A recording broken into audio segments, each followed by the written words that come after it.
Здравствуйте, мои дорогие! Тасую колоду, а вам пока напоминаю. На моем канале работает папка экстренной психологической помощи. Сама себе психолог. Пожалуйста, посмотрите эти видео в первую очередь, особенно если вы чувствуете, что запутались. Там лежат готовые рецепты. Как общаться с токсичными людьми, которых, к сожалению, хватает. Как пережить кризис и выйти из него королевишной. Карты подсвечивают путь, а шаги мы делаем головой. Итак, тема сегодняшнего расклада. Кто следит за тобой в сетях и зачем, собственно, он следит за тобой в соцсетях, да? Твой профиль, его личная зависимость. Кто же этот тайный зритель? Мы выкладываем фото, делимся мыслями, но даже не подозреваем, для кого на самом деле этот контент становится ежедневным ритуалом. Есть человек, который заходит к тебе в профиль не из любопытства, а из-за невозможности отпустить. Для него твои соцсети – это единственный способ быть рядом, оставаясь незамеченным. Этот человек анализирует каждый твой смайл, каждое твое действие, новую подписку, каждое фото, пытаясь найти там ответ, может быть, на какой-то вопрос, который его тревожит, не дает ему спать спокойно. Кто же он, да? В этом раскладе мы узнаем, кто этот человек. Это может быть женщина, это может коллега по работе, да? Может быть мужчина, может бывший, нынешний, или даже тот, о ком ты не думаешь. Узнаем, собственно, что он ищет в твоих сторис, подтверждение твоих, может, страданий или доказательств твоей новой жизни. Все узнаем, девочки. Итак, я, пожалуй, начну с сигнификации этого человека, который, собственно, следит за вами в соцсетях. Личность этого шпиона, его характер, социальный статус. Кто этот человек? Луна. Ух ты! Друг ваш, а-ля друг, но по луне, знаете, такой друг, который, если друг оказался вдруг, и не друг, и не враг, а так, да? Что там, в горы его бери, проверяй. Но тут такое, как будто бы по луне мутный такой. Сейчас я уточню, это мужчина, женщина. Кто это? Да что ж такое? Так, для начала мы с вами попытаемся понять, это мужчина или женщина, да? Друг ваш такой. Следит за вами в соцсетях. Это мужчина или женщина? Ну, сразу, это мужчина за вами следит. Угу. При этом, знаете, вполне возможно, вы от него ждали, надеялись на какие-то с его стороны более решительные шаги, там, проявления, может, в вашу сторону. А он был таким достаточно медлительным, может, больше был сфокусирован на зарабатывании денег, да, для него материалка имеет значение достаточно большое. Кто такой мужчина? Опять-таки, он может довольно-таки быстрым быть в зарабатывании денег, стараться, но во взаимоотношениях с вами, скорее всего, вот как-то он так подвисал, зависал. Вот тут что-то мне такое идет. И опять-таки, не скажу, что вы враги с ним, да, карта собака все-таки не враги. При этом по луне очень много каких-то тайн, недоговоренностей, умалчивания, замалчивания, мути какой-то. Вот тут что-то такое. При этом сейчас собака рядом бездействия, может быть, вы мало пересекаетесь, очень мало информации о себе даете. То есть формально вроде бы как друзья, но при этом я не удивлюсь, если вы не проявляетесь особо в его сторону, он в вашу сторону особо тоже не проявляется, но при этом все сплетни его интересуют. А ну давайте я спрошу, все-таки, кстати, это может он даже сплетни какие-то по поводу себя даже какие-то распускать. Сейчас я посмотрю. Так, это сплетни о нем? Да, смотрите, карта сплетни о нем, и вышла карта метла, сплетни 100%, да, это о нем сплетни. И причем, смотрите, карта Эрос, проклятие. ангел-хранитель, тут, скорее всего, до вас даже могут долетать какие-то сплетни об этом мужчине, о его каких-то, ну, не обязательно тут похождениях эротических, даже если он там периодически с кем-то, ну, пытается отношения то ли выстроить, то ли наладить, то ли к нему кто-то даже проявляется. Но тут такой подтекст: к нему женщины могут проявляться именно как к мужчине, не как там другу, не как какому-то специалисту узкого широкого профиля. Нет, тут именно вот сплетни, скорее всего, вам могут доходить по поводу этого мужчины, по поводу его взаимоотношений, личной жизни, тут как-то так. Раз это...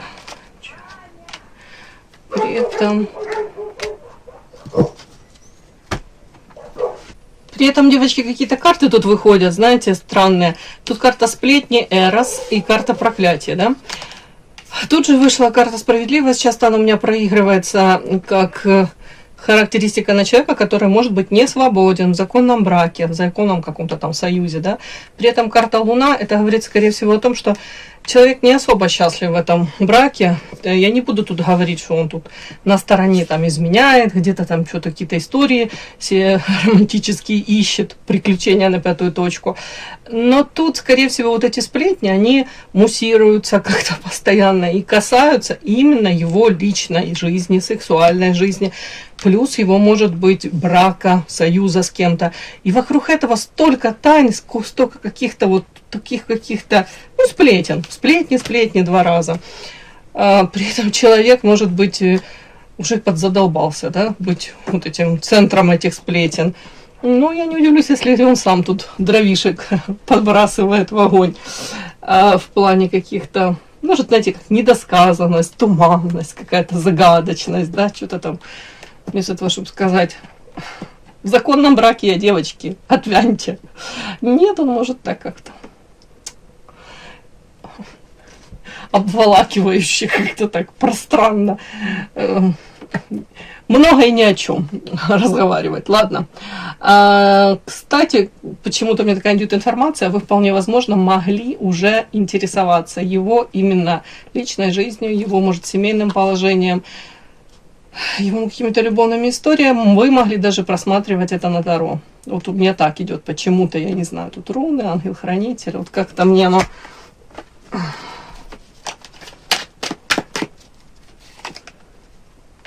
Ну да, его семейное положение, или же, ну, вы интересовались этим, по крайней мере.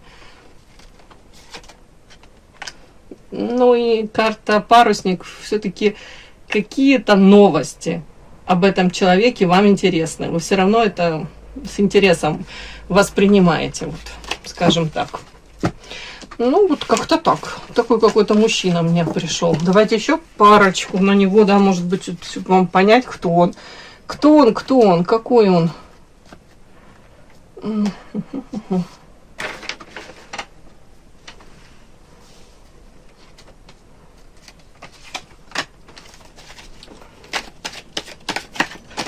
Для тебя кто он? Для вас кто он? Для вас он павлин, который любуется, знает себе цену и даже слишком много о себе возомнил, делает акцент на своих достоинствах, максимально камуфлирует, скрывает свои недостатки, но эти недостатки все равно потом сквозь оперение проглядывают. Такой самовлюбленный, эгоистичный. У кого-то это красавчик, у кого-то в принципе он себя так ведет, как он тут супер красавчик. А вы для него кем являетесь? Хамелеон. Это о чем? Ух ты! А то, знаете, как будто бы у него было о вас одно мнение какое-то сложилось, да, а пообщался.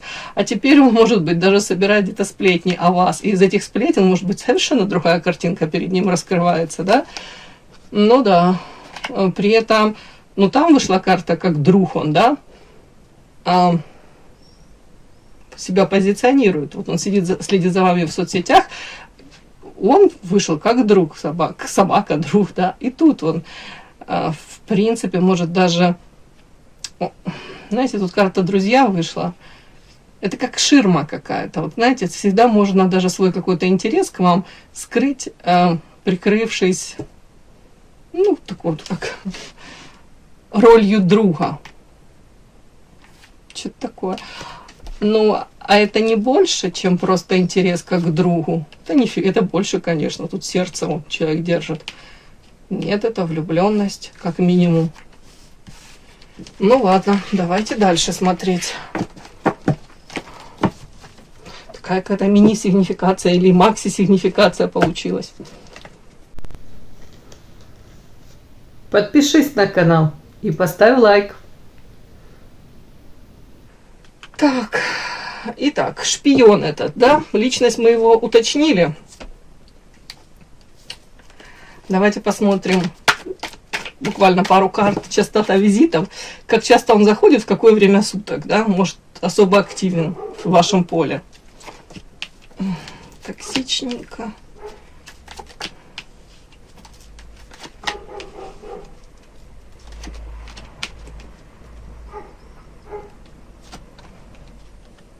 Я спрашиваю для себя утро, вечер. Нет, не утром. Утром у него то ли другие дела какие-то, то ли проблем хватает. Какое-то настроение у него утром подавленное. Он вечером. Больше вечером карта эволюция. Это как будто бы, знаете, он даже где-то как подпитывается. Ему, может, он стремится увидеть вас, там, какие-то новости о вас. Это как для него подзарядка какая-то, как наполняется человек. Может, свою жизнь даже наполнять каким-то смыслом. Может, энергии как себе. Не знаю, как это берет даже от вас через соцсети. Я не знаю, девочки, как-то так. Вот, ну, вечером 100% смотрит, утром нет. Давайте, как часто. Почему-то мне идет, наверное, чаще, чем он хотел бы. Вот так вот. Тут карта токсична, при этом он понимает, что им не нужно смотреть. Он смотрит, там, видит, может быть, вашу семейную жизнь, ваше какое-то довольно-таки счастливое, улыбающееся лицо. Какую-то вот эту хмылку хочется ему стереть с вашего лица. Ладно, он тут чуть ли не в депрессию погружается. Он видит вас красоткой, яркой, красивой, сексуальной, привлекательной, райской птичкой. Женщина, которая для многих привлекательна. Я повторюсь, как бы его тянет на вас смотреть, это как он подзалипает. Это уже как ритуал, часто довольно-таки, чаще, чем хотелось бы ему. Он смотрит, следит за вами, узнает о вас. Давайте посмотрим, что же он ищет, да? Для чего он в этих соцсетях лазит? Что он там ищет? Ищет ли он повод для встречи или повод, чтобы окончательно разочароваться и уже перестать смотреть на вас? Что он ищет?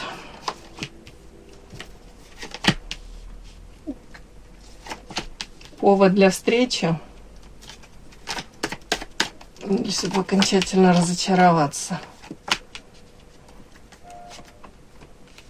Ой, знаете, и то, и другое.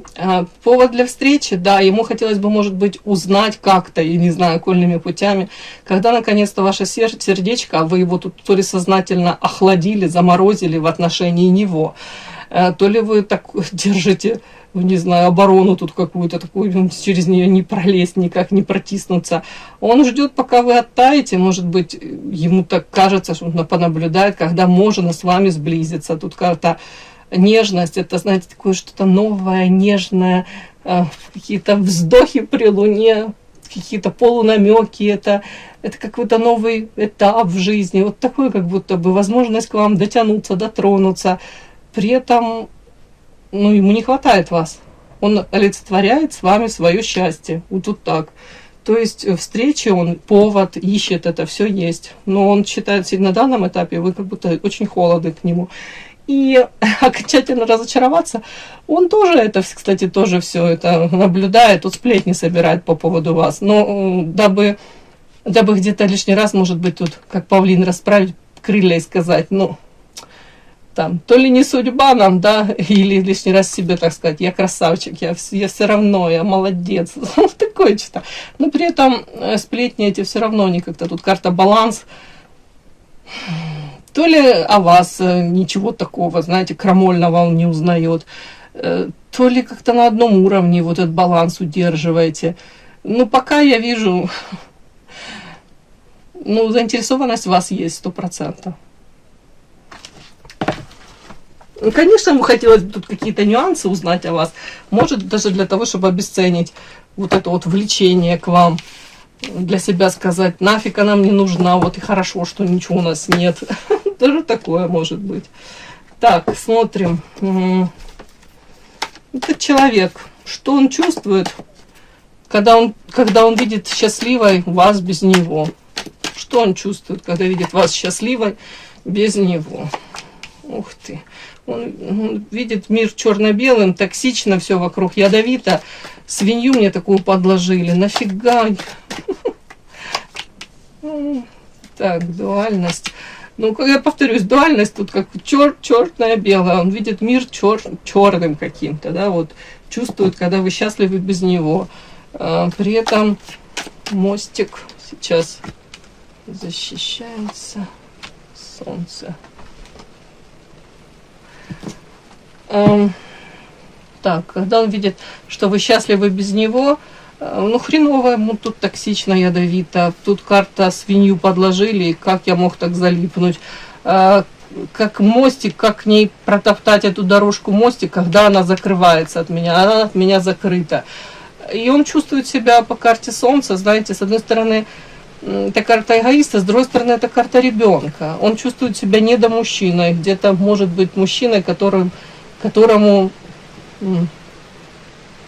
женщина дала понять, что ты не тянешь, ты даже мне не нужен, я без тебя действительно могу быть счастливой, на тебе свет клином не сошелся, ты вел себя там или ведешь как инфантильный мальчик, я не вижу в тебе вот того надежного защитника, опору, мужчину, который может взять ответственность. Я вижу в тебе ребенка, какого-то взбалмошного. Вот такое. Когда он видит, вы счастливы без него, он понимает свою какую-то, несостоятельность, мужскую даже. Вот так. Ему блистать хотелось бы для вас, быть вот этим солнышком таким, на коне. А вы туда даже не смотрите, ни на коня, ни на него. Так, давайте смотрим совет. Стоит ли вам как-то подмигнуть ему через сторис или оставить в полном игноре? Что скажут карты? Ой, оставляйте его в депрессии. Рядом очень много девочек, которые готовы его утешить.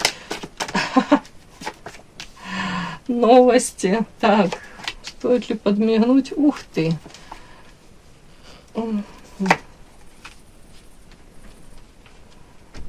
Стоит ли подмигнуть?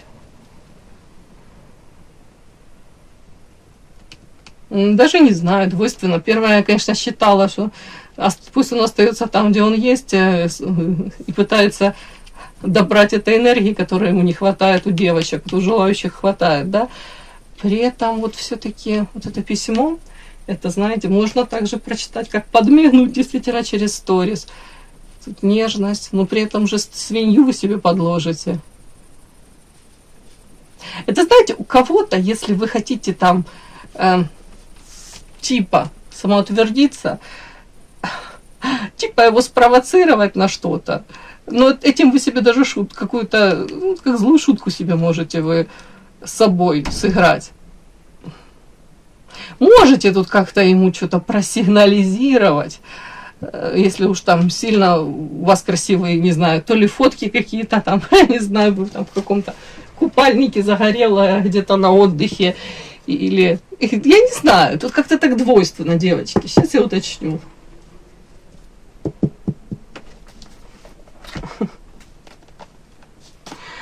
Ну, я против, честно. Но я не могу игнорировать вот эту вот карту новости. Это о чем? Это стоит ему как-то?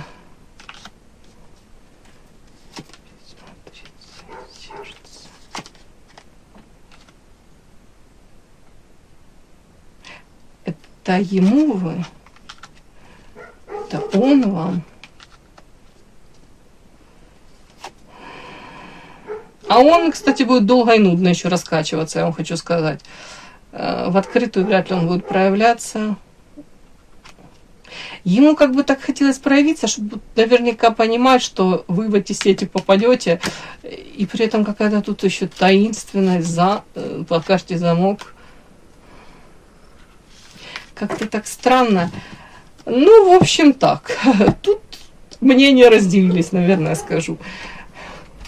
Я искренне хотела бы вам сказать, что нет, пусть остается там, вот и не надо ему ничего подмигивать. Но тут карты еще говорят, что можно присмотреться как-то к нему. Если вам этот человек интересен, вы можете тут какую-то такую ну, тут даже не то, что нейтральную какую-то информацию о себе подмигнуть. Ну, скажем так, если вы как-то проявитесь к этому человеку, ну, не так в открытую: «Здравствуй, Вася, я вся твоя», да? Нет, тут какой-то, может быть, хорошо, может быть вопрос, может быть какой-то вопрос с каким-то таким подтекстом, что его можно развить и потом не один раз к этому вопросу возвращаться.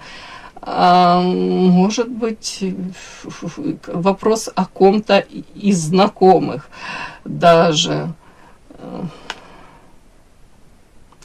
Но при этом вас предупреждают, если вы проявитесь, этот мужчина может воспримет это сразу как ваше желание. Карта парусника — это прекрасно, что влетело в мою жизнь, классно, она проявилась, но он это воспримет сразу по карте огонь. Это вот какой-то вот активности сексуальной, возможно, к тому, что вот она созрела, я могу к ней как-то проявляться, вот в том числе исключительно, может быть, как, ну, в плане сексуальных приключений. Ну, я вас просто предупреждаю, что если вы тут проявитесь, это не будет носить характер, он не будет думать, что да, нам еще полгода надо на философские темы какие-то поразмышлять, может, ей действительно нужны какие-то ответы на вопросы, может, ей действительно это интересует. Нет, он сразу это поймет как руководство к действию. И тут такой нюанс, почему-то вы себе свинью подложите. Может быть, упаси Господи, я ничего не имею против секса, особенно против прекрасного секса, вообще ничего не имею против. Но тут такой нюанс, как будто бы вы можете, ну, даже где-то вот... Не хочу сказать, что занизить свою там ценность, да, тут вот женщина прекрасная, муза. Ну, тут как будто в очередной раз вы можете там дать ему понять, что он для вас очень-очень важен. И тут же человек может этим воспользоваться, но при этом вы, может, будете надеяться, что даже через эту близость, через интим, вы все-таки дальше можете пойти в какие-то отношения более серьезные, там, к чему-то более там, далеко идущему. А тут говорят, нет, на этом может все остановиться. Ну, вы поняли, да, вот этот нюанс? Ой, что-то у меня в голове тут такие мысли пошлые, ладно, а тому ли я дала обещание в любви. В общем, вы у меня умные, вы сами все знаете. Ну, для кого-то это важно. Может, как-то подмигнуть через сторис, что-то спросить, может, даже пофлиртовать. Но потом не удивляйтесь, что мужчина рассматривает вас исключительно как лакомый кусочек, исключительно для какой-то интимной близости, да. Угу. В общем, чувствую себя какой-то, знаете, вот этой столетней бабушкой, которая внучки какие-то нравоучения тут это читает. Береги честь с молоду. Ладно, мои хорошие. Так, и невидимый наблюдатель — это тот, кто не нашел в себе силы уйти насовсем. Вот он не ушел насовсем. Он у вас тут в тумане бродит, как ежик, в дымке какой-то. Выглядывает, приглядывается, что-то какие-то еще сплетни вас собирает. Ностальгирует, ностальжирует со всеми этими вытекающими отсюда последствиями. Но этот человек, он же не имеет и смелости вернуться. И не имеет смелости сам какой-то шаг совершить, решительный, да. Психологически ваше присутствие в его вот этой ленте — это единственный способ для него чувствовать связь с жизнью, которая ему больше не принадлежит. Где-то прикоснуться к вашей энергетике даже. Вот. Он вас видит вот такой яркой. Это муза карта, райская птица. Это женщина энергетически наполненная, женщина для многих мужчин, лакомый кусочек. С вами весело, классно, вы поднимаете настроение, вы этой энергетикой делитесь. Ну да, энергией тоже. Такая вообще, тут женщина, знаете, оптимистка. С вами рядом хочется жить, творить, блистать. Рядом с вами чувствуешь себя таким наполненным альфа-самцом, да, вот этот блеск в глазах какой-то появляется. Вот это вот вполне возможно этого, это как яркость жизни какую-то вы придаете, пикантность его жизни. Этому, может быть, как раз его и не хватает. Вот все есть, а этого не хватает. Его любопытство — это признание вашего магнетизма, 100%. Пусть смотрит, Ведь ваше счастье – это лучший контент, который он когда-либо увидит, но в котором он пока никак не примет участие. Ну, ваше право, пускать его в свою жизнь или нет. Все, мои хорошие. Спасибо за то, что вы были со мной. До новых встреч. И да, не забудьте подписаться, кто еще не подписан. Подписка, лайк, колокольчик, можно комментарий. Ну а те, кто уже подписаны и все это делают, большое вам спасибо. Умнички.